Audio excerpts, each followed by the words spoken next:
Have you ever been working on a group project where it feels like you're doing all the work? If you're here, you may have a research paper or some homework that has to do with the term social loafing. But have no worries, because after watching this video, hopefully you'll have a complete understanding of what social loafing is, how it works, and specific measures that you can actually take to prevent it. So first off, what is social loafing? Social loafing occurs when an individual is doing less when working in a group, as opposed to putting forth full effort if they were working alone. Maximilian Ringelmann discovered it in 1913 when he noticed group pulling power in a tug-of-war game was less than the sum of the individual strengths. In fact, the average contribution decreased each time more people were added to the tug-of-war game. Now, this phenomenon suggests members put in less effort as group size grows. This thought makes a mockery of the idea that putting people into teams encourages them to work harder. Now, this could cause an entire human resource team to have palpitations. This is, however, only half of the truth, as I'm going to explain in the rest of this video. So let's get into some examples real quick so you can kind of understand it better. Here's a really quick example. Tug-of-war, group homework projects, an entertainer asking an audience to scream are all examples of social loafing because as you add more people to the group, the total group effort declines. So tug-of-war is a perfect example because it's where Maximilian Ringelmann originally found it. He realized that as you add more people to a tug-of-war game, the amount of pressure did not exactly scale up perfectly. In fact, the more people you add, the less each individual worked. Group homework projects are another great example. We've all seen the meme where one student does all the work and the others get the grade. Those who don't work on the project are considered social loafers. And have you ever been at a concert or an event or somewhere where the main speaker asks the audience to stand up or maybe yell something or clap? This is a perfect place for social loafing to happen.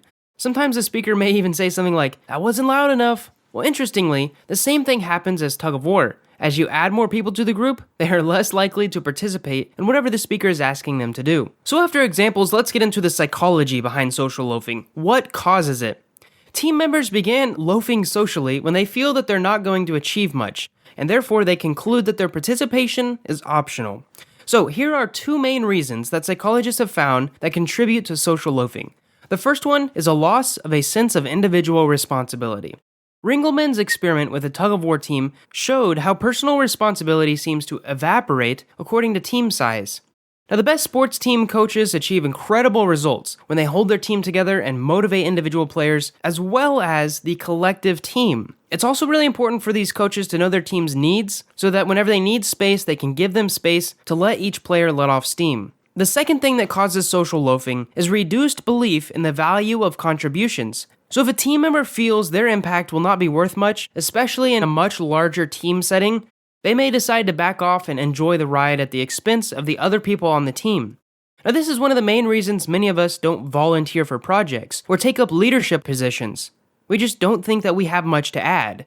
It's probably also why half of the American population stays away from the polls during presidential elections. In many cases, the individual that is loafing may not even realize it. I also want to mention another common thing is the division of an in-group and an out-group members. Now, this is common during homework projects, but I think we can find it everywhere in the world today. The third part of this video, I want to give you some tips on how to manage social loafing through a little bit of motivation. So there are 3 ways that we can actually get a group moving in the right direction. These strategies are collaboration, content, and choice. And it sounds a little interesting, but this is what psychologists have came up with. This plan is a healthy alternative to encouraging competition because it seems to reinforce a collective dynamic. Now, it's important to remember that this works best during collective practices. So the first one is collaboration, and that means each team member has their own meaningful task. For example, the worst social loafer can be allocated to keeping minutes of meetings and distributing them so that they don't have a place to hide, so to say.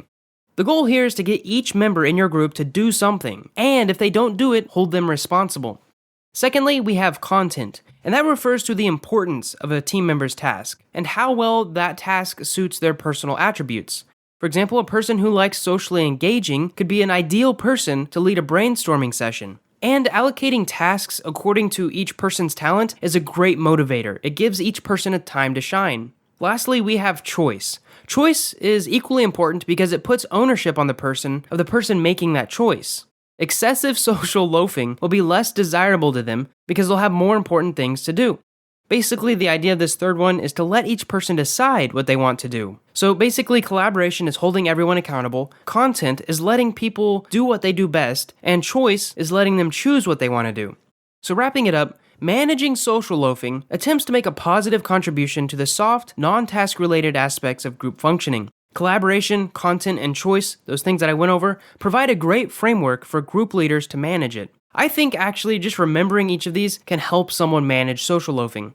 However, groups should also self-optimize from the bottom up, not be driven from the top. And what this means is that teams work much better when each individual member is driven to do what they want to do, how they want to do it, instead of having one person at the top telling them what to do. I hope this short little video on social loafing helped you maybe understand why it works and also how to manage it, especially if you're the one that's been doing all the work. Thank you so much for watching this video. If you have any questions about social loafing, feel free to leave them below. Subscribe if you haven't already, and I hope to see you in the next video.